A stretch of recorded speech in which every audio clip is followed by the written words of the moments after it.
Hey, it's Lawrence with Hart Plumbing, Heating and Cooling. Today we're doing a full HVAC install in this mobile home. I want to show you a couple of things. We got Chris over here brazing in a outside condenser, doing some of the refrigerant lines, and I want to kind of show you just a few of the things that we do to really help make sure that your install is as good as possible, runs as efficient as possible. There are a lot of little things we do that you may never know, so let's cover just a couple of them. Let's check it out. So he's over here brazing a line together for his refrigerant lines. Now, one important key about brazing these lines is that as we braze them, we absolutely need to purge nitrogen through it.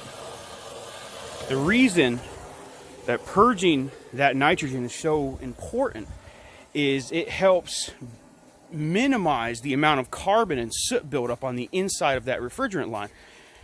Because when we commission your system, start it up, and get it running, if we didn't purge nitrogen through, we're going to have a kind of scale of carbon buildup on the inside of that refrigerant line that's going to break loose. It's going to get into your refrigerant cycle, and your system, let's just say you purchased a high efficient 17 SEER AC. Well, it may only function as a 15 SEER, and you'll just never know it to the duration of the life of that AC. So it is my job, our job, to ensure that we do it as right as possible so that you always get the best product every single time.